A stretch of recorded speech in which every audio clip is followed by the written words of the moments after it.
Bonjour à tous. Donc oui, effectivement, on va commencer avec une présentation de l'ACPR. On enchaînera avec l'AMF.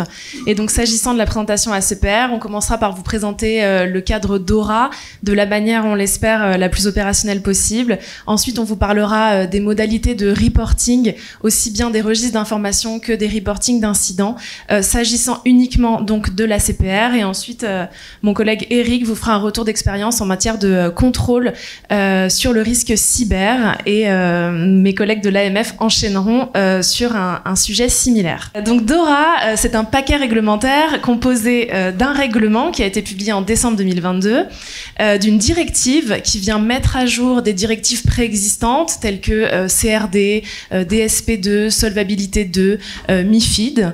C'est également 9 RTS et 2 ITS, dont la moitié a été publiée en janvier 2024 et l'autre en juillet 2024, et également 2 guidelines. DORA couvre une vingtaine de catégories d'entités financières et par cet intermédiaire permet de mettre fin à la fragmentation réglementaire actuelle. Et donc, comme on peut le voir dans ce tableau, DORA va couvrir aussi bien des organismes d'assurance que des établissements de crédit, en passant par des infras de marché, des établissements de paiement, les établissements de monnaie électronique, les entreprises d'investissement, mais également des acteurs un peu plus nouveaux comme les prestataires de services en actifs numériques et les émetteurs de jetons adossés sur des actifs. DORA entre en application le 17 janvier 2025, ce qui veut dire que l'ensemble du paquet réglementaire, RTS, ITS, Guidelines inclus, entre en application le 17 janvier. 3 notions assez importantes au cœur de DORA. Tout d'abord, la résilience opérationnelle numérique qui va au-delà de la sécurité des systèmes d'information. Donc DORA va parler de risques informatiques en général et pas uniquement de risques cyber.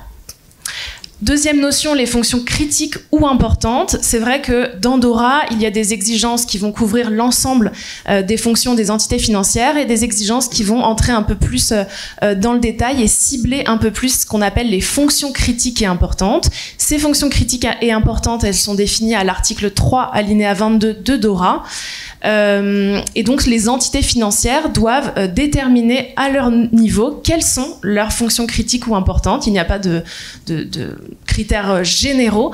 Il faut que les entités définissent des critères de criticité qui leur permettent de déterminer quelles sont leurs fonctions critiques ou importantes. Et troisième notion, et pas des moindres, la proportionnalité.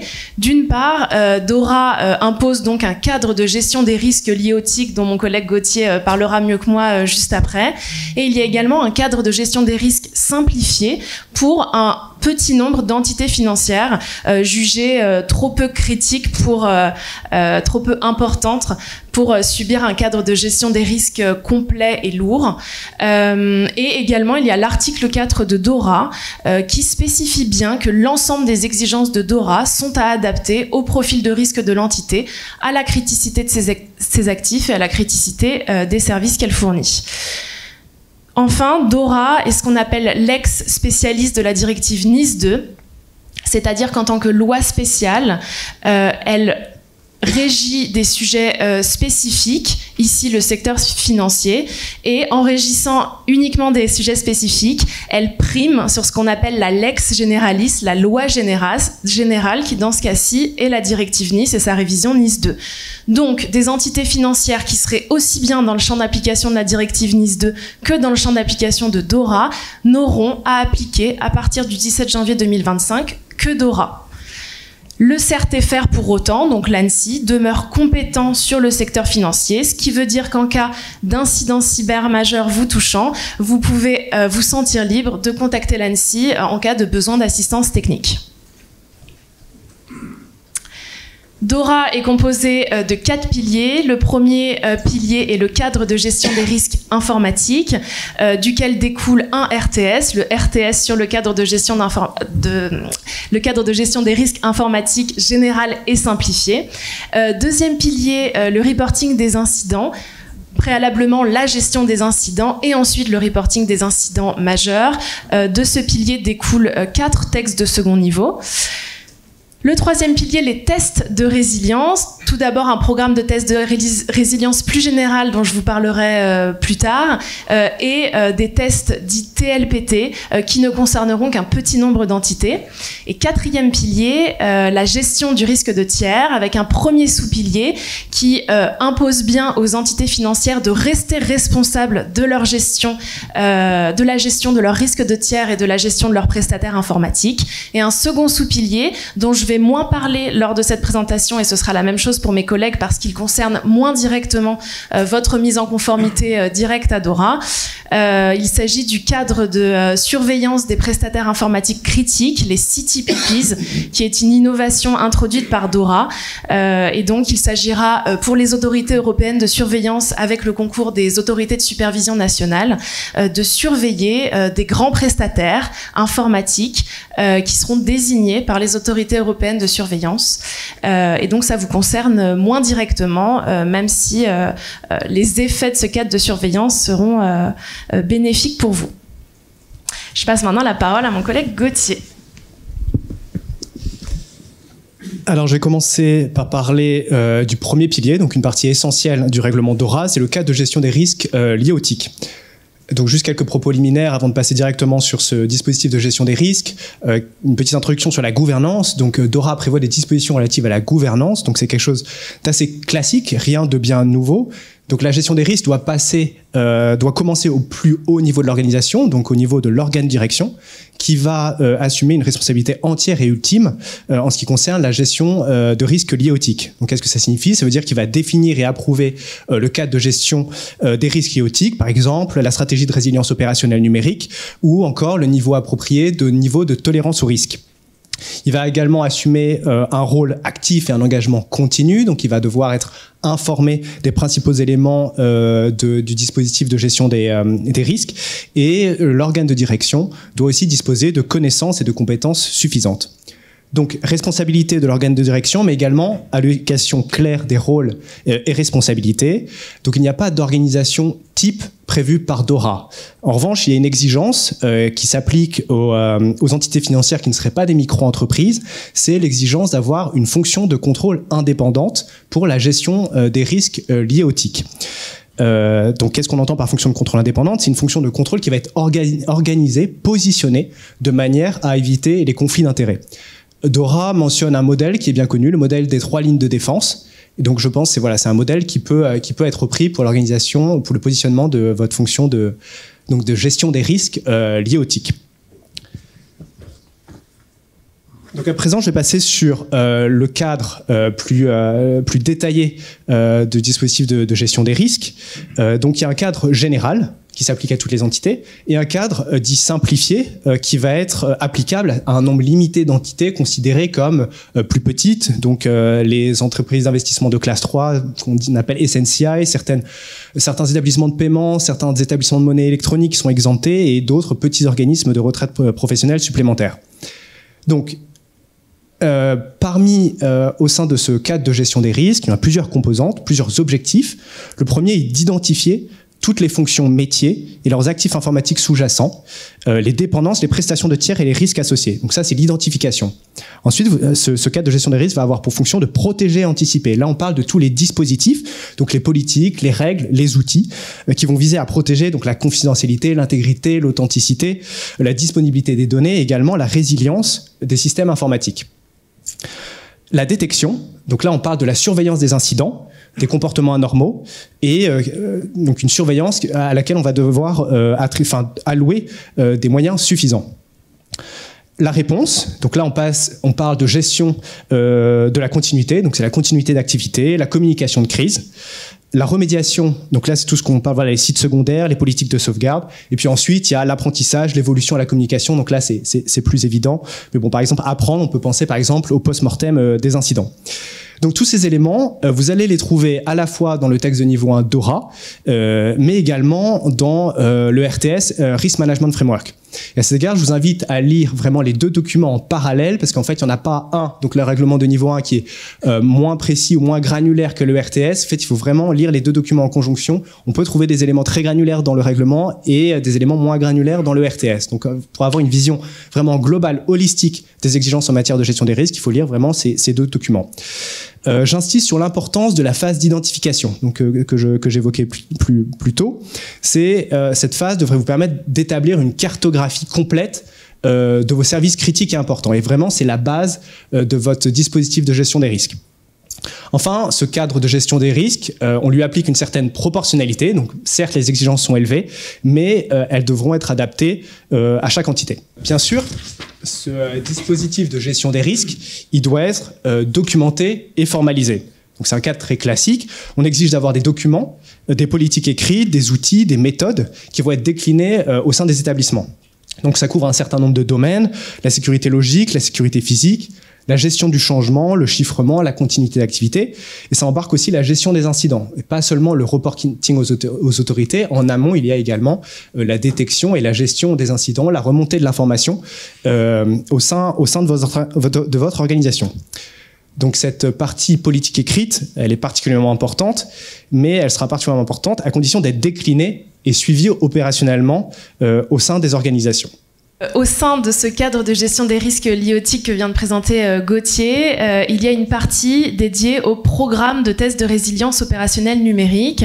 Donc c'est vrai que DORA va imposer à l'ensemble des entités de son champ d'application de mettre en place un programme de test de résilience opérationnelle numérique solide et complet.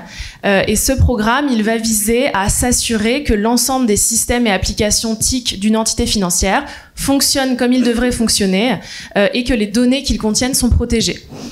Ce programme de test, il va devoir être adapté au profil de l'entité, forcément, à son profil de risque, à la criticité de ses actifs, à la criticité des services qu'elle fournit, mais il va devoir contenir deux principes génériques. Le premier, l'ensemble des systèmes TIC et applications devront être testés avant leur première utilisation et après toute maintenance. Et deuxième principe, il faut que l'ensemble des systèmes et applications qui soutiennent des fonctions critiques ou importantes de l'entité soient testés via des tests appropriés, au moins sur une base annuelle. Comme exemple de test, je peux par exemple vous donner des scans de vulnérabilité. Ça peut faire partie des tests intéressants à intégrer dans le programme. Il peut s'agir également d'audits de sécurité, en particulier sur des systèmes et applications qui sont exposés sur Internet. On peut penser également à des audits de code, en particulier avant plutôt qu'une application ne soit déployée sur un environnement en production, et si tant est qu'on ait accès au code source de l'application, ce qui n'est pas toujours le cas. Et on peut penser également à des tests d'intrusion, donc soit ciblés sur un périmètre défini, comme par exemple votre réseau interne ou une ou plusieurs de vos applications, soit des tests d'intrusion qu'on dit avancés, des TLPT, Threat-Led Penetration Test, donc des tests d'intrusion de type en gros Red Teaming, qui vont être basés sur des scénarios d'attaque. Et dans ce cas-ci, si jamais vous êtes suffisamment critique, importante pour être désignée à partir du 17 janvier 2025 pour être soumise à l'exigence de DORA de test d'intrusion avancée, de TLPT, donc une exigence qui impose aux entités désignées des TLPT sur base triennale supervisée par les autorités TLPT que seront donc la CPR, l'AMF et la Banque de France en France. Eh bien, si jamais vous êtes désigné pour être soumise à cette exigence et qu'à côté de ça, vous avez prévu de réaliser de votre côté des TLPT via votre programme de test de résilience, il faut bien avoir en tête que les TLPT que vous réaliserez de votre côté, ils ne pourront se substituer aux TLPT qui seront imposés par DORA et supervisés par les autorités.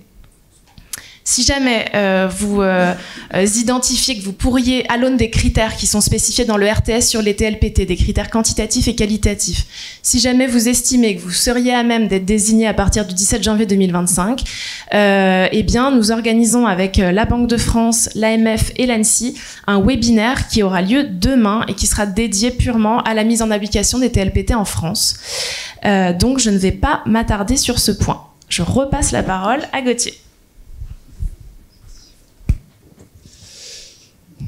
Alors, je vais passer sur la gestion du risque de tiers. Donc, c'est le 4e pilier de DORA. Donc, c'est un des volets les plus sensibles du texte. D'ailleurs, qui va apporter une innovation institutionnelle avec la création d'un cadre de surveillance par les 3 autorités européennes de surveillance, les AES, pour pallier un angle mort de la réglementation et apporter une solution un déséquilibre entre les entités financières et des grands prestataires de services TIC. Mais il convient surtout de garder en tête, comme ça a déjà été dit, que ce mécanisme n'exonère pas la responsabilité des entités en matière de maîtrise des risques portés par des tiers. Dans ce cadre de gestion du risque de tiers, on a également l'obligation d'enregistrer tous les contrats de prestations TIC externalisés au sein d'un registre d'information, et j'y reviendrai un peu plus tard. Il y a également une obligation de disposer d'une stratégie en matière de risque liée aux prestataires de services TIC, donc en particulier pour les entités qui ne seraient pas micro-entreprises ou les entités qui bénéficient du cadre simplifié. Donc, au sein de cette stratégie en matière de risque lié, il y a également une exigence de politique liée aux services TIC supportés par des tiers portant sur des fonctions critiques ou importantes. Et ça, c'est précisé dans un RTS. Il y a également l'application d'un cadre de gestion du risque d'externalisation qui va s'exprimer lors de la phase précontractuelle. Donc à travers le besoin pour l'entité d'identifier et d'évaluer tous les risques liés à son prestataire ou à l'accord d'externalisation. Il va effectuer des due diligence, donc par exemple de réputation, de qualité des services fournis, de localisation des prestations, notamment depuis des pays tiers, etc. Et également, il va identifier et va évaluer les conflits d'intérêts.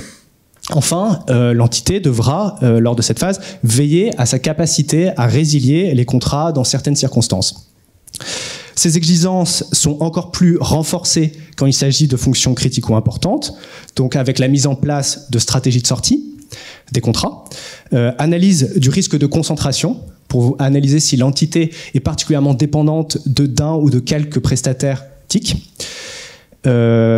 Il y a également l'exigence d'analyser les risques liés à la sous-traitance et également d'évaluer le droit de l'insolvabilité ou le respect des règles en matière de protection des données quand ces prestataires TIC sont situés dans des pays tiers. Cela se traduit également par des clauses contractuelles obligatoires qui sont elles aussi renforcées dans le cas où les prestations des services TIC portent sur des fonctions critiques ou importantes. Et enfin, il existe des exigences supplémentaires qui viennent s'ajouter dans les cas où il y a une sous-délégation où les prestations sont déléguées à un autre fournisseur quand cela concerne des fonctions critiques ou importantes. Donc dans cette slide, je l'ai déjà évoqué, il y a une exigence de maintenir à jour au sein de l'entité, sur base individuelle, sous-consolidée ou consolidée, donc ça veut dire à tout niveau de votre organisation, au niveau solo, au niveau du groupe, un registre d'informations qui va recenser les accords contractuels. On vous remet en dessous un petit tableau qui est particulièrement utile et qui se trouve dans l'annexe 3 de l'ITS sur le registre d'informations. C'est un tableau qui présente les différents types de services TIC. Et donc ce tableau vous sera particulièrement important pour identifier la nature des services qui sont fournis au moment de remplir votre registre d'informations. Donc sur les modalités de reporting, je vais commencer avec les reportings d'incidents et premièrement sur les incidents liés au TIC. Alors tout d'abord, qu'est-ce qu'un incident lié au TIC? Ça va être à comprendre comme un incident informatique, que l'origine soit malveillante ou opérationnelle. Donc on inclut bien les incidents cyber dans les incidents informatiques qui sont donc appelés dans DORA les incidents liés au TIC. Sachant ça, il faut savoir que l'ensemble des entités financières du champ d'application de DORA doivent notifier à leur superviseur les incidents liés au TIC majeurs qu'ils subissent. La première question, c'est comment classifier un incident lié au TIC comme majeur? La réponse se trouve dans la slide suivante.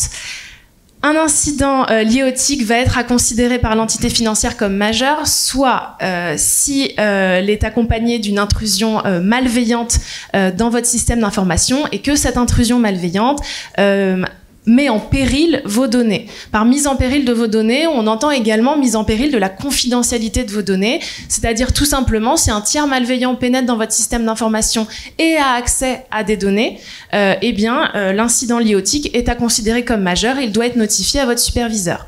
Deuxième cas de figure, si l'incident lié au TIC vient affecter un service, un système, un réseau qui soutient des fonctions critiques ou importantes de votre entité, ou qui vient affecter un service financier qui nécessite un enregistrement, un agrément, ou qui est supervisé par une autorité, et bien là, l'incident lié au TIC que vous subissez, il coche ce qu'on appelle un critère primaire, et il faut qu'il coche en plus 2 critères secondaires parmi les 6 qui sont listés à droite de la slide dans la grosse case bleue. Et donc, en cochant 2 des critères secondaires, en plus d'avoir coché un premier critère primaire, l'incident pourra être considéré comme majeur et notifié au superviseur. Parmi les incidents, les impacts, les critères secondaires plutôt, qu'il faut ou non cocher, on va avoir l'impact en termes de durée de votre incident, l'impact géographique de l'incident, l'impact sur vos données, l'impact sur vos clients, vos contreparties financières et ou vos transactions, l'impact également réputationnel de l'incident, et enfin l'impact en termes de coûts et de pertes que cet incident peut vous causer. Et sur ce dernier point, il est bon de préciser que forcément, au jour 1 de l'incident, vous ne serez pas en mesure d'estimer précisément les coûts et les pertes qui découlent de cet incident lié au TIC. Donc, ce qu'on attend de vous pour vous permettre de classifier l'incident, c'est vraiment une estimation à la louche de ces coûts et pertes. Et on attendra une estimation plus précise de ces coûts et pertes à partir du rapport final. Et vous pourrez l'amender également plus tard dans l'année. Et maintenant que vous avez classifié votre incident comme majeur, eh bien vous avez 4 heures après cette classification pour le notifier à votre superviseur. Ça s'appelle le reporting initial. Donc vous avez entre 4 heures après la classification et 24 heures après la détection de l'incident pour reporter cet incident. Et par souci de proportionnalité et également pour éviter qu'une entité financière qui subit un incident lié au TIC subisse en plus une lourde charge de reporting, la moitié des champs du template initial ont été rendus facultatifs sous DORA. Ensuite, vous aurez 72 heures pour remettre un reporting intermédiaire à votre superviseur et 1 mois après la remise du reporting intermédiaire pour remettre le reporting final. DORA prévoit également le reporting obligatoire pour toutes les entités de son champ d'application qui sont concernées par ce type d'incident, de paiement majeur d'origine opérationnelle ou de sécurité. C'est clairement l'équivalent du reporting DSP2 des incidents de paiement. Donc, le reporting DORA vient remplacer le reporting DSP2 des incidents de paiement. Et les critères de classification d'un incident de paiement en incident de paiement majeur sont également à retrouver dans les orientations de l'EBA sur le reporting des incidents sous DSP2 qui ont été publiés en 2021.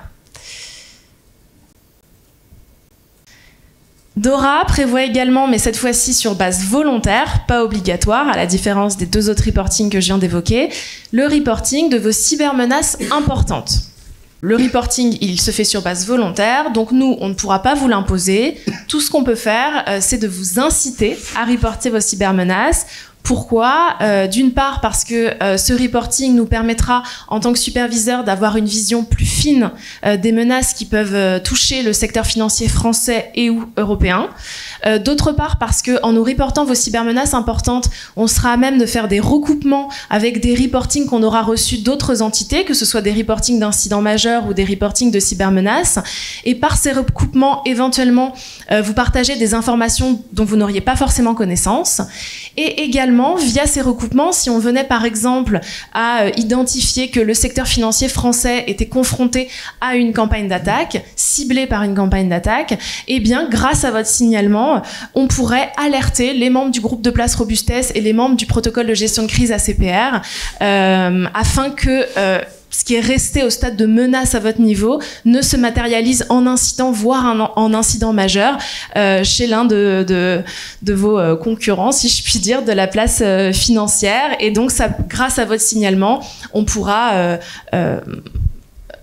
assurer que la résilience du secteur financier à l'attaque en question, à la campagne d'attaque en question, soit maintenue. Là, du coup, je vous ai vraiment parlé du partage d'informations de l'entité financière au superviseur, donc la CPR en l'occurrence, mais ça marche aussi pour l'AMF, pour le champ de ses assujettis.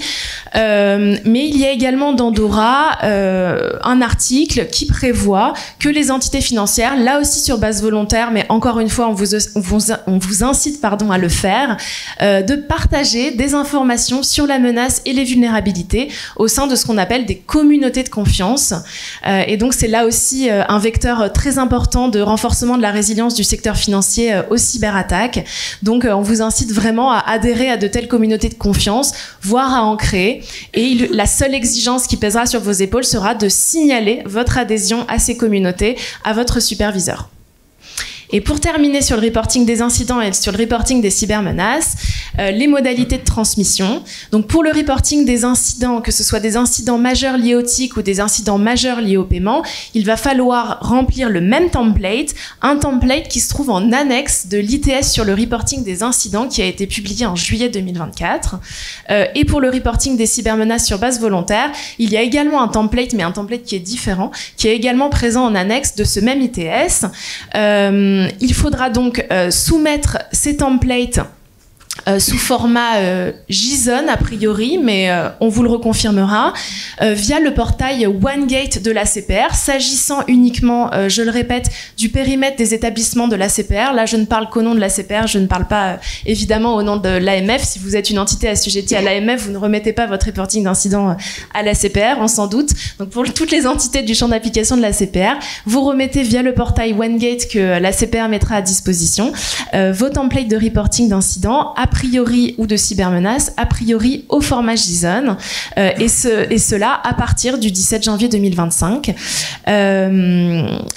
Charge à la CPR de retransmettre à qui de droit ces reportings, à savoir par exemple aux autorités européennes de surveillance, EBA, ESMA et IOPA pour l'ensemble des entités financières du champ d'application de DORA, ou par exemple aussi à la BCE pour les Significant Institutions, donc les établissements de crédit qui sont soumis au mécanisme de surveillance unique. On enchaîne avec Gauthier. Alors j'avais mentionné l'exigence de tenir un registre d'informations concernant vos accords contractuels, donc à tous les niveaux de consolidation de vos groupes, ou à chaque niveau, au niveau solo ou au niveau consolidé et consolidé. Ce registre d'informations doit être remis annuellement à l'autorité compétente, donc en l'occurrence la CPR pour les établissements sous sa supervision, qui transmettra ensuite aux autorités européennes de surveillance. Et il existe également l'obligation de fournir ponctuellement ce registre d'informations, donc ROI, c'est Register of Information, à jour sur demande de l'autorité. Donc l'échéance de la première remise collective est en cours de définition, donc au niveau des autorités européennes, donc on n'a pas l'information sur quand est-ce qu'elle sera à remettre pour la première fois. En tout cas, pour remplir ce registre d'informations, vous pouvez vous aider d'une FAQ qui a été produite par les AES dans le cadre d'un exercice organisé par ces autorités, le dry run, qui s'est tenu pendant l'été et qui s'est achevé au début en septembre. Donc, pour cette remise annuelle aux autorités, là, je vous présente ici le niveau de remise. Donc, à quel niveau, si vous êtes au sein d'un groupe, par exemple, à quel niveau ce registre doit être remis et auprès de quelle autorité. Donc, le principe, c'est qu'une entité financière individuelle qui ne fait pas partie d'un groupe le remet, bien évidemment, sur base individuelle, à son niveau. Une entité qui fait partie d'un groupe qui est une banque, Significant Institutions, un établissement important. Donc, la remise va se faire à la BCE, au plus haut niveau de consolidation, sur base consolidée. Ça veut dire que toutes les entités qui vont appartenir au périmètre de consolidation de cette Significant Institution devra remettre dans un reporting consolidé agrégé. Petite exception, c'est pour les organismes d'assurance, qui relèvent donc de la compétence de la CPR, qui devront remettre un registre distinct sur base individuelle à la CPR. Autre cas, pour les groupes, où la tête de groupe est un établissement qui n'est pas Significant Institution, qui est une banque, mais pas Significant. La remise se fait à la CPR, cette fois-ci, et non pas à la BCE, bien entendu, au plus haut niveau de consolidation, sur base consolidée, incluant les organismes d'assurance, puisqu'en fait, c'est le même superviseur, la CPR, qui contrôle à la fois la tête de groupe et l'organisme d'assurance. Autre cas qui pourrait vous concerner, c'est un groupe avec une tête de groupe organisme d'assurance. Donc là, c'est une remise à la CPR au plus haut niveau de consolidation sur base consolidée, sauf les entités financières qui ne relèvent pas de la supervision de la CPR. Et après, on a un cas un peu plus rare, c'est les entités financières qui sont établies en France, qui appartiennent à un groupe de pays tiers, donc dont la tête de groupe est située hors de l'UE. Donc là, on a bien, sans entreprise mère établie dans l'UE, et là, on a bien une remise à la CPR sur base individuelle. Donc là, ce tableau que je vous présente ici ne prend pas en compte l'ensemble des situations qu'on peut trouver sur la place financière, évidemment. Donc là, c'est vraiment des cas typiques, mais en tout cas, il sera complété par la CPR sur son site internet, enfin, il sera communiqué à la place via un autre en une autre occasion pour préciser tous les cas spécifiques qui peuvent se présenter. Alors maintenant, on a vu les niveaux de remise. Maintenant, c'est les modalités de remise de ce registre. Donc, pour les Significant Institutions, le canal de remise se fera via la BCE, via un outil qui s'appelle Casper. Donc, le template sera celui qui est prévu dans l'ITS sur le registre d'information. Donc, a priori, qui sera extrêmement proche du registre qui a été utilisé lors de l'exercice des AES, donc le dry run. Et c'est la BCE qui procédera aux vérifications à l'envoi à l'EBA. Pour toutes les entités financières qui relèvent en revanche de la compétence de la CPR, le canal de transmission se fera, bien sûr, via la CPR, via le portail OneGate, et non plus via la Sharebox qui a été utilisée lors du dry run, pour si vos établissements y ont participé. Le template reste le même, l'ITS sur le registre d'information, et le format sera au format plein CSV, qui est le format attendu par les AES. Et l'outil de conversion qui a été mis à disposition par les AES lors de l'exercice de collecte, donc le dry run, pour votre information, ne sera plus mis à disposition par les AES. Et bien sûr, c'est la CPR qui procédera aux vérifications et à l'envoi aux autorités européennes. Donc comme j'ai déjà annoncé, la date de la première remise n'est pas encore connue, donc on vous tiendra au courant.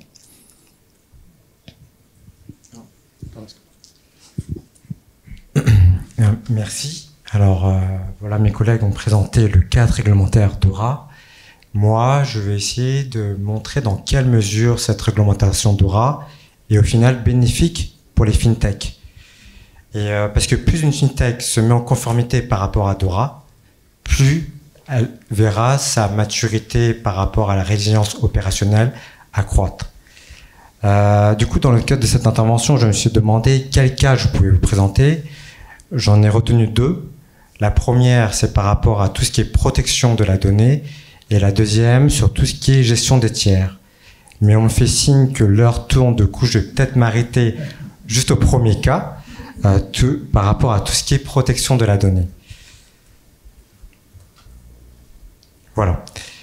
Alors, la protection de la donnée, ce qu'il faut savoir, dans un premier temps, c'est que ça fait partie d'un cadre plus général de tout ce qui est gestion des risques liés à l'informatique et à la cybersécurité. Et comme toutes les entités financières, les fintechs utilisent de la donnée, énormément de données, des données qui peuvent être parfois critiques, des données de nature différente. Ça peut être des données commerciales, des données clients, des données financières, des données bancaires, mais aussi des données personnelles. Et en fait, le vol, l'altération ou voire la perte de ces données peuvent avoir des conséquences désastreuses. Personnellement, je ne donnerais pas beaucoup de chance à une fintech de survivre en cas de perte de la donnée. Et c'est pourquoi tout ce qui est protection de la donnée, je pense, est un enjeu fondamental pour les fintechs. Voilà. Et vous me direz comment faire. Alors en fait, ce qu'il faut savoir, c'est qu'il y a une multitude de mesures de sécurité qu'on peut tenir en compte pour sécuriser la donnée. Mais voilà, dans le cadre de cet exercice, qui est limité dans le temps, j'en ai sélectionné 3 qui m'ont paru concrètes et qui pouvaient peut-être parler à l'auditoire. La première, c'est tout ce qui est chiffrement de la donnée. Pourquoi chiffrer de la donnée? C'est parce que si jamais il y a une personne tierce non autorisée qui accède à votre système d'information et qui intercepte votre donnée, ne pourra pas la lire. Et concrètement, comment ça se passe? Je dirais qu'il y a 2 approches. Ce qu'on voit sur le terrain, notamment, c'est tout ce qui est chiffrement des données dites en repos. Grosso modo, c'est des applications, par exemple, qui sont dans des bases de données. Et là, ce qu'on voit, c'est l'application d'algorithme de chiffrement dit SHA-256, SCH-256. Ce qu'il faut savoir, c'est un algorithme qui a été développé notamment par la NSA. Ensuite, il y a tout ce qui est données en transit, parce que en fait, vos données circulent au sein de votre système d'information. Et il faut également chiffrer tous les canaux de communication, en tout cas, par où les données critiques circulent. Et là, il y a un protocole, à minima, à appliquer, c'est notamment le protocole TLS, pour Transport Layer Security. Et ce qu'on recommande, en tout cas si se fait sur la place, actuellement, c'est l'application du protocole TLS 1.2. Voilà, ça c'était par rapport à tout ce qui est chiffrement de la donnée. C'est important de chiffrer vos données pour protéger la donnée. Ensuite, deuxième mesure que je voulais partager avec vous, c'est tout ce qui est relatif au contrôle d'accès strict. C'est un classique parmi les classiques. Je dirais même c'est le plus classique des classiques. Et ce classique, s'il est bien appliqué, peut être extrêmement efficace. Et en fait, c'est assez simple. C'est de donner des droits à un employé ou à un compte uniquement sur la base de ses rôles et responsabilités. Je prends un exemple très très simple et assez extrême. C'est on ne voudrait pas que les employés du restaurant d'entreprise aient accès aux données de la direction financière. Ça fait pas de sens. Voilà, tout ça pour vous dire qu'en fait, les droits d'accès, notamment pour les données les plus critiques, doivent se faire sur tout ce qui est rôle et responsabilité. Ça paraît simple comme ça, mais en tout cas dans les grosses organisations, notamment bancaires, dans lesquelles j'interviens principalement, ça peut être assez complexe. Toujours par rapport à tous ces contrôles d'accès stricts, vous connaissez certainement, mais faut notamment mettre en place tout ce qui est authentification multifacteur, ce qu'on appelle aussi MFA pour Multifactor Authentication. Tout simplement, en fait, c'est la mise en place, par exemple, de deux mots de passe. Un mot de passe que vous connaissez et un mot de passe qui est généré de manière aléatoire par une clé token. En fait, tout ça pour faire quoi? C'est pour s'assurer que la personne qui a normalement les droits pour accéder à une donnée critique, c'est pour s'assurer que c'est vraiment la personne qui a accès. Voilà. Ça, c'était la deuxième mesure, contrôle d'accès strict. Et le dernier point, la dernière mesure que je voulais partager avec vous pour protéger la donnée, c'est tout ce qui est sauvegarde et restauration. C'est quelque chose qu'on n'a pas de répéter, mais en fait, c'est extrêmement important et ça peut être extrêmement utile, mais il faut avoir une discipline rigoureuse pour sauvegarder régulièrement vos données, notamment les données les plus critiques. Si jamais, et je ne vous le souhaite pas, il y a une attaque ransomware qui chiffre vos données, vous serez bien content d'avoir une sauvegarde que vous avez faite la veille avec des données claires, non chiffrées et fiables. Ensuite, restauration, oui, parce qu'en fait, quand on parle de sauvegarde, on parle toujours de restauration.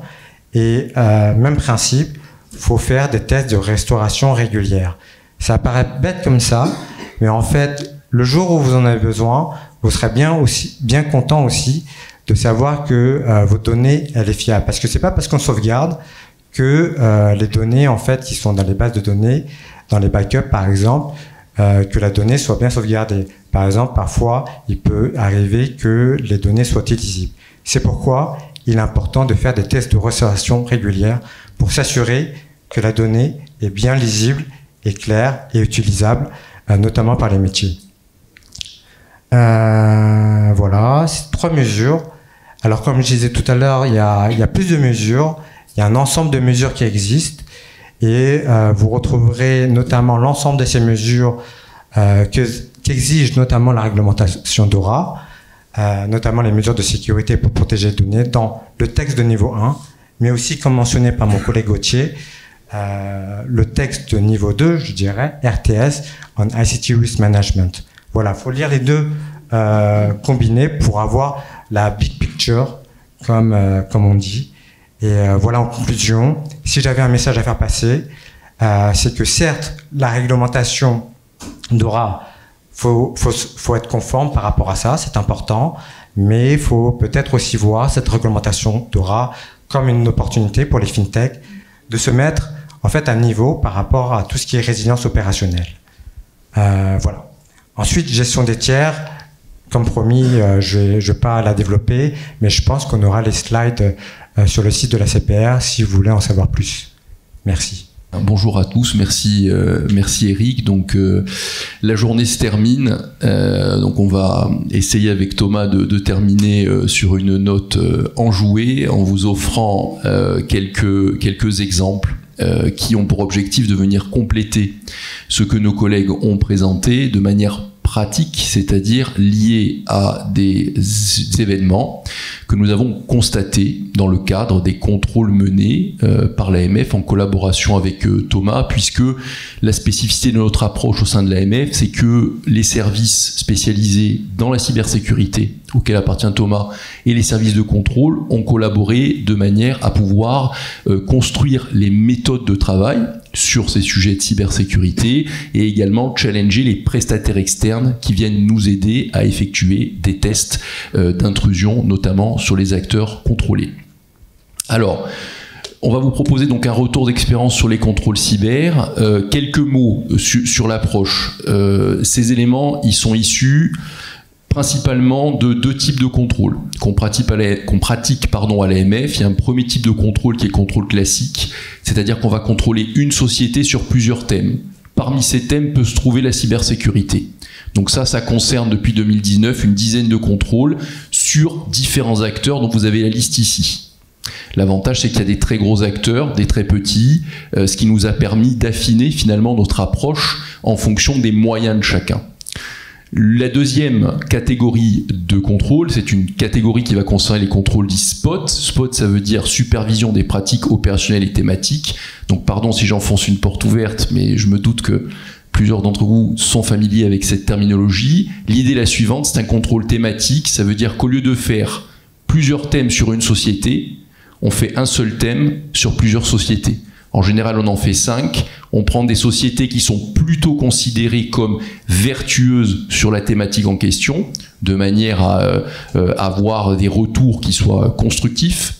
Et l'objectif est, d'une part, bien entendu, de détecter des manquements réglementaires par rapport à la réglementation existante, mais aussi, et c'est là que nous voulons en venir, d'identifier un certain nombre de bonnes et mauvaises pratiques qui constituent des éléments de nature à, selon notre vision, favoriser ou au contraire nuire à la bonne application de la réglementation. Donc la bonne et mauvaise pratique, ce n'est pas une position recommandation de l'autorité. La mauvaise pratique n'est pas un constat de manquement réglementaire, c'est quelque chose qui est assez subtil, qui se place au milieu, mais qui constitue un élément qui, selon nous, est de nature à aider finalement la société à pouvoir faciliter l'implémentation, en l'occurrence de DORA, au sein de ces systèmes.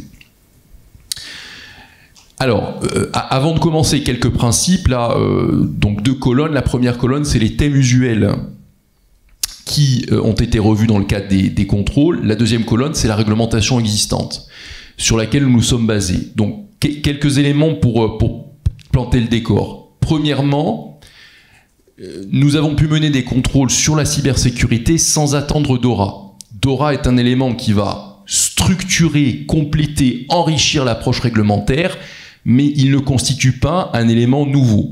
La majorité des éléments qui constituent les piliers de DORA sont des éléments, je dirais, de bon sens ou d'hygiène informatique, pour reprendre un thème cher à l'ANSSI.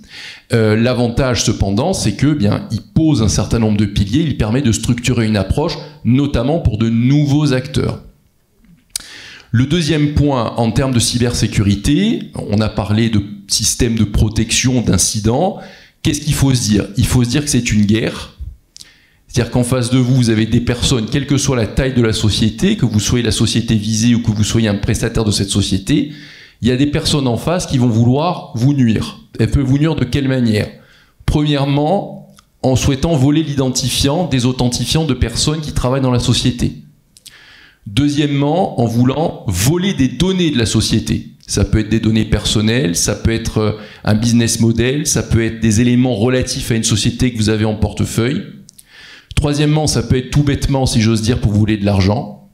Quatrièmement, ça peut être pour nuire à votre image. Cinquièmement, ça peut être pour faire de l'ingérence ou de l'intelligence économique. C'est-à-dire, il y a une information qui m'intéresse, donc je vais essayer d'aller la récupérer de manière plus ou moins discrète. Donc l'idée n'est pas tellement de savoir si vous allez être attaqué, mais quand est-ce que vous allez être attaqué et de quelle manière à ce moment-là vous serez en capacité de réduire l'impact de l'attaque. De ce point de vue, si on reprend les piliers de DORA, nous avons essayé ici de découper les bonnes et mauvaises pratiques identifiées en fonction des piliers de DORA. Donc en termes de bonnes pratiques sur la partie organisationnelle, on a un sujet relatif tout d'abord aux personnes qui vont s'occuper de la cybersécurité, c'est-à-dire dans un premier temps distinguer les gens qui s'occupent de l'informatique, c'est-à-dire du développement, de l'exploitation, et d'un autre côté les personnes qui vont s'occuper de la sécurité. Pourquoi ? Parce que bien entendu leurs objectifs ne vont pas forcément être les mêmes, les personnes s'occupant de la sécurité pouvant à certains moments, entrer en contradiction avec des projets informatiques, des souhaits de développement, des objectifs de la DSI. Ensuite, il y a bien entendu la question de la sensibilisation qui va passer par des tests de phishing, donc qu'un certain nombre de sociétés externes font très bien et qui sont un bon moyen d'identifier les personnes qui ont le plus besoin au sein de la structure et bien de rappels sur notamment l'utilisation des mails et des moyens informatiques internes. Ensuite, et c'est un point important de DORA, le fait d'impliquer la direction, les leaders de la société dans la validation de la stratégie de la cybersécurité.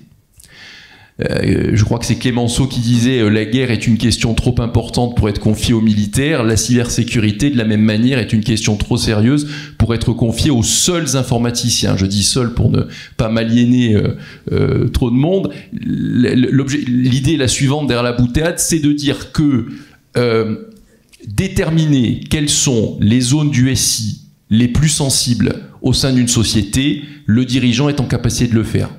De la même manière qu'il est en capacité de dire, moi pour mon business, les 3 ou 4 incidents qui seraient les plus nuisibles, les plus dangereux, sont les suivants. Il suffit de les transcrire dans le système d'information. Donc ça c'est très important et c'est quelque chose qui est vérifié dans les contrôles. Est-ce que la direction générale a tamponné, a validé cette stratégie cyber ? Du point de vue des mauvaises pratiques, je ne les descends pas toutes, mais on va justement se les partager avec Thomas. L'idée, s'il ne fallait en retenir qu'une, pour les sociétés qui sont filiales de groupes, eh bien, c'est le fait de ne pas plaquer directement sur son organisation la stratégie de cybersécurité du groupe. Pourquoi ? C'est un cas qu'on a pu constater notamment dans les sociétés de gestion qui sont filiales de groupes bancaires. Le risque cyber sous le prisme bancaire n'est pas forcément le même du point de vue du prisme de la société de gestion. Par conséquent, même si on peut capitaliser, notamment dans un cadre d'économie d'échelle, sur une stratégie de cybersécurité du groupe, il est important de l'adapter, et ça peut donner lieu à des négociations, c'est pas quelque chose de simple, à l'échelle de la filiale qui, elle, a des risques de société de gestion et a une réglementation différente de société de gestion. Toujours pour en reprendre quelques-unes sur ce sujet donc de la gestion des risques, je ne reviens pas sur le sujet en effet du binôme sauvegarde-restauration des données qu'a évoqué Eric tout à l'heure, c'est-à-dire en effet j'ai un plan de sauvegarde qui coûte cher, qui se répète. Il est important de bien vérifier de temps en temps, de prendre quelques bandes, quelques enregistrements, de vérifier si j'arrive à les lire avec mon système d'information actuel. Pourquoi ? Parce qu'il peut y avoir tout simplement des problématiques de versionning. L'enregistrement a été fait sur une version N-1, que le système qui est mis à jour à l'échelle du niveau N ne lit plus. Donc de manière très basique, récupérer les bandes et les faire tourner. Donc c'est un travail qui est fastidieux, qui n'est pas exaltant, mais qui a l'avantage d'anticiper le risque consistant à se retrouver au moment d'une crise, d'aller récupérer les bandes parce qu'on veut relancer l'activité, et puis ça ne fonctionne pas, ou du moins ça ne fonctionne pas au claquement de doigts, ce qui peut en générer un certain nombre de frustrations ou d'énervements. Donc c'est un travail de préparation. Sur les sujets suivants, s'agissant du reporting des incidents, et donc avant de laisser la parole à Thomas, quels sont les types d'incidents principaux que nous avons identifiés à ce stade ? Sur la population société de gestion, mais je pense qu'ils sont duplicables à d'autres types d'acteurs. Le vol d'authentifiants, notamment par le biais d'un phishing qui a pour objectif en général d'être la porte d'entrée du pirate au sein de la société. J'identifie un organigramme, j'identifie des personnes clés, je tente de rentrer dans leur boîte mail, je me place dans une phase d'écoute de 4, 5, 6 mois, de manière à comprendre le flux d'affaires de la société. Et au bout des 6 mois, quand j'ai bien compris le flux d'affaires, c'est-à-dire où l'argent rentre, où l'argent sort, qui est le donneur d'ordre, selon quelle date, selon quel calendrier, je lance mon attaque. Et là, on arrive à la phase 2, qui peut être une phase de détournement d'argent, soit par une fraude au président selon un schéma assez classique, ou selon des schémas plus complexes dans le cadre de l'écosystème des sociétés de gestion, pouvant consister par exemple à effectuer des tentatives d'interposition sur appel de fonds, ce qui demande quand même une connaissance du système d'affaires de la société assez approfondie. Soit j'essaye de capter de l'information, et ça ce sont des schémas qu'on a pu découvrir plus récemment, où par exemple on peut avoir des personnes de la société, par exemple prestataires ou stagiaires, qui vont profiter d'un certain nombre d'accès dont ils disposent de manière légitime pour capter soit en bloc, soit de manière beaucoup plus diffuse, ce en quoi ils sont plus difficiles à identifier, de l'information sur des business models, des sociétés en portefeuille. La difficulté de ce type de schéma, c'est que c'est un type de schéma qui ne nécessite pas des compétences techniques approfondies, qui peut arriver à peu près à tout le monde, et qui nécessite, pour être identifié, une surveillance qui peut être très onéreuse, passant usuellement par des systèmes dits de data loss prevention, de DLP, que forcément tout le monde n'est pas en capacité de s'offrir en fonction du niveau de maturité de la société. Néanmoins, ce sont des schémas que nous avons identifiés. De ce point de vue, avant de laisser la parole à Thomas, quelques rappels d'hygiène classiques qu'on a pourtant constatés comme existants dans des sociétés considérées comme matures sur la cybersécurité. Le blocage des ports USB, la réduction au maximum des accès administrateurs pour des utilisateurs qui n'ont pas de fonction d'administrateur informatique, le chiffrage des postes de travail, le chiffrage des messageries, les règles de construction des mots de passe conformes aux critères qui sont disponibles sur le site internet de l'ANSSI et la mise en place progressive de la double authentification pour accéder à la messagerie. Ça ne vous évitera pas d'être attaqué, mais toujours dans la logique exprimée tout à l'heure, ça réduira l'impact de l'attaque une fois qu'elle se sera produite. Et je laisse la parole à Thomas pour poursuivre. Bonjour à tous, merci Bruno et principaux aux précédents intervenants de la CPR. Présentation très limpide, merci à vous. Donc, on continue, on termine bientôt, promis. Vous aurez le temps pour vos questions. Notre retour d'expérience sur un pilier, encore une fois, on a déjà entendu des choses tout à l'heure, sur un pilier important de Dora, la gestion des risques, non pas de votre propre société, mais des risques qui peuvent impacter, qui sont liés à vos prestataires, mais qui, in fine, peuvent se retourner contre vous. C'est une pierre très très importante, très moderne. Aujourd'hui, beaucoup d'attaquants préfèrent clairement passer par des sous-traitants, compromettre d'abord des sous-traitants pour atteindre une cible finale, plutôt que de s'attaquer à la cible finale. C'est un mode opératoire malheureusement beaucoup trop à la mode actuellement. On a vu des très bonnes choses et Dora est là pour les rappeler et pour les exiger d'un point de vue réglementaire. On cartographier vos prestataires, ça peut paraître très simple à dire. Je vous mets au défi de toujours avoir la cartographie la plus exhaustive possible de votre entreprise, qui vous fournit des services, à qui vous payez des factures, qui intervient chez vous, est-ce que vous les connaissez, vous les connaissez pas. Donc la cartographie, on ne peut sécuriser, on le dit souvent, hein, on ne sécurise bien que ce qu'on connaît bien, et la cartographie de qui vous rend des services est déjà essentielle pour continuer la démarche. Évidemment, toute cartographie incomplète mène à des résultats totalement incomplets, et voire même inefficaces là-dessus. Donc on les cartographie, on s'intéresse alors aussi à leur business model, quelles sont leurs sources de risque sur le volet cyber. On leur demande en phase de due diligence des éléments pertinents, à jour sur leur niveau de sécurité interne. On n'hésite pas, on leur demande.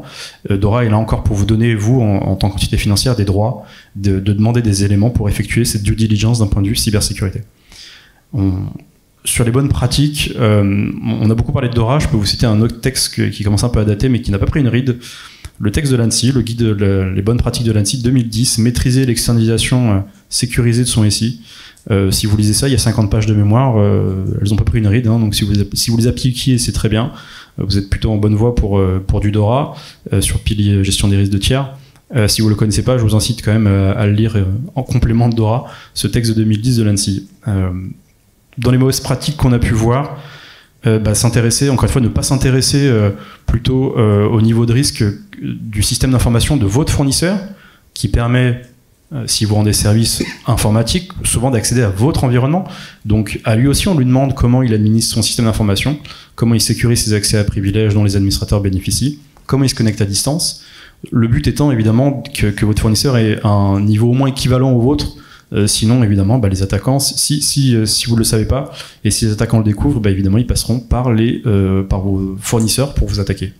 Encore une fois, les attaquants s'attaquent toujours à ce qui est le plus simple, le plus faible, le moins coûteux à attaquer, et qui permet le plus de résultats. C'est des gens extrêmement efficaces, souvent, là-dessus. Donc, à vous d'en faire autant, et de vous poser les bonnes questions sur les prestations. Bien évidemment, d'un point de vue contractuel, au niveau de l'entreprise qui vous rend des services et à l'échelle même individu et personne au niveau personnel de vos intervenants, on leur fait signer des clauses, on leur fait signer des contrats, des choses qui engagent et qui demain peuvent être opposées en justice. C'est pas la finalité d'avoir un fournisseur, mais encore une fois, il faut prévoir le pire dans ces situations. Évidemment, pour les prestations, si elles sont critiques pour vous, les niveaux d'exigence en termes de clauses contractuelles doivent être adaptés au niveau. C'est une évidence aussi à dire. Et bien sûr, peut-être la pire chose qu'on puisse voir, c'est l'attitude d'une entité financière qui dirait « Non mais moi, c'est de l'informatique ou c'est autre chose, il y a plein de types de prestations.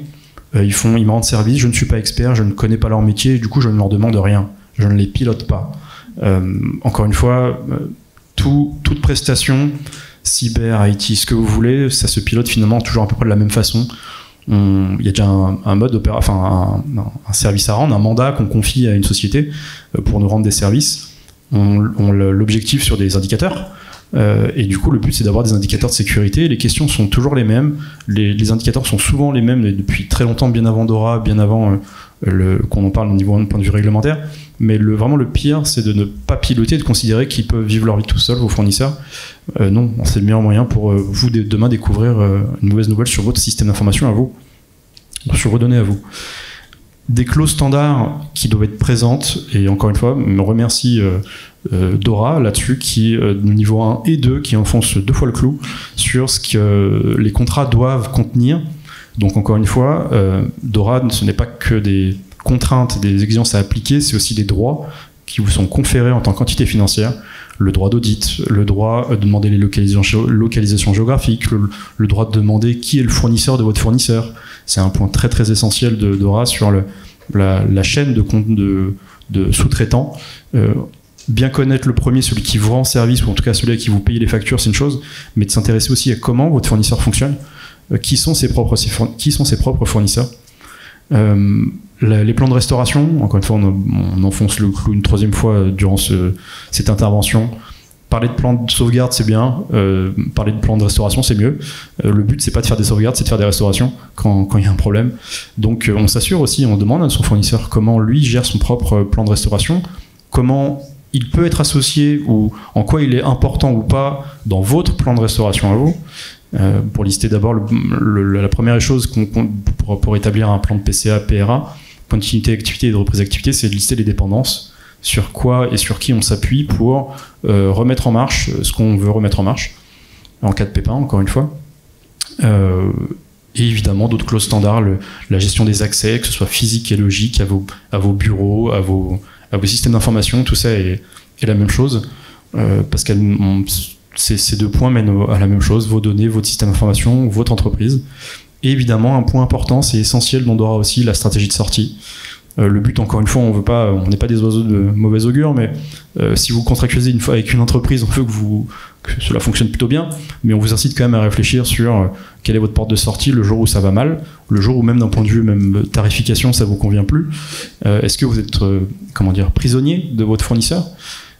C'est rarement le cas, non, c'est de l'ironie, c'est souvent le cas malheureusement, mais il faut absolument que vous réfléchissiez à ça avant. Quelles sont les vraies alternatives aux fournisseurs que vous allez sélectionner et comment vous pouvez en sortir ? Ce sont des points essentiels. Sur les tests de résilience, un pilier également important, on ne va pas forcément parler de TLPT, il n'y a pas que les quelques entités critiques pour la survie de la nation qui comptent, mais vous, à votre échelle, tout le monde, FinTech ou autre activité, faites des tests d'intrusion. Idéalement, on le note, hein, je suis désolé, sur les ressources critiques pour votre activité, parce qu'on on a vu des tests et de l'investissement sur des choses dans des entreprises, sur des ressources qui ne leur étaient facialement pas critiques. Du coup, c'est de l'argent un peu dépensé mal à propos. On se concentre sur les ressources critiques ou importantes. Dora en parle un nombre de fois incalculable. Ressources critiques ou importantes pour votre activité, donc il faut d'abord vraiment vous questionner de quelles ressources vous ne pouvez pas vous passer ou difficilement. Le reste, dans un second temps, mais d'abord, on sécurise les ressources critiques et importantes. On fait des tests, on fait confiance, si on veut dire, à personne. On demande l'aide et l'appui, comme on le fait nous, quand on fait nos propres contrôles, d'experts techniques. En l'occurrence, les prestataires dits PASI, prestataires d'audit en sécurité des systèmes d'information, qui sont qualifiés par l'ANSSI, qui sont régulés par l'ANSSI, pour lesquels il y a des exigences au niveau de l'entreprise qui rend le service, et également des exigences au niveau des auditeurs eux-mêmes. Ils ont un examen oral écrit, pour rappel, pour juger d'une qualité, d'un niveau minimum de professionnalisme en termes d'audit. Donc voilà, on se fait aider, c'est aussi un message qu'on répète chaque année, on ne demande pas à tout le monde d'experts surtout, mais ce qui est impardonnable, c'est de ne pas chercher à se faire aider par des experts qui, eux, doivent avoir le bon niveau de discours et doivent vous accompagner pour sécuriser votre système d'information et votre activité, très simplement. En mauvaise pratique qu'on a pu voir aussi, c'est un travers classique, malheureusement. C'est pas une fatalité, hein, clairement, mais le fait de déployer des briques de sécurité au niveau réseau, au niveau système, applicatif, sur toutes les couches OSI, et finalement, au bout d'un moment, sans vraiment savoir pourquoi, quel est le rôle de ce composant, est-ce qu'il fonctionne vraiment, est-ce qu'il fonctionne vraiment comme je l'imagine, comme on l'a configuré, et du coup, finalement, déployer des briques sans stratégie globale, en dépensant parfois de l'argent de manière indue. Voilà, donc faites-vous aider, c'est un message important. Faites-vous évaluer auprès de tiers, même si vous n'êtes pas soumis au TLPT, parce qu'encore une fois, si vous ne faites pas les tests vous-même, les attaquants les feront pour vous. Et la différence, c'est qu'ils vous facturent rien pour l'instant, mais ils vous ont pas le rapport. Vous n'avez pas un rapport d'audit aussi précis que des vrais auditeurs. En termes de conclusion, on a dit pas mal de choses aujourd'hui. Sur le volet cyber, on espère que ça va toujours et que vos entreprises, après tout ce qu'on a pu entendre, est en bonne voie pour se mettre en conformité vis-à-vis de Dora. 17 janvier, c'est dans pas très très longtemps. Quoi qu'il en soit, tout ça pour dire quoi? Tout ça pour dire qu'aujourd'hui, le risque cyber, vous pouvez le rejeter, vous pouvez l'ignorer, il viendra à vous. Donc,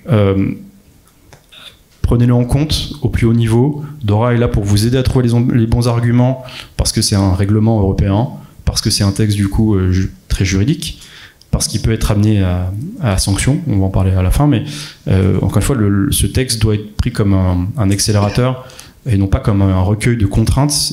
Il est là pour vous, il est adapté à votre taille, la proportionnalité, on en a beaucoup parlé, bien sûr, elle sera pris en compte. L'outillage n'est pas la finalité, c'est comme toujours, on ne veut pas un outil, on veut une démarche, une procédure, des résultats. Bien sûr qu'il faut vous outiller, bien sûr qu'il faut faire appel à des services externes s'il le faut, mais avant tout une gouvernance.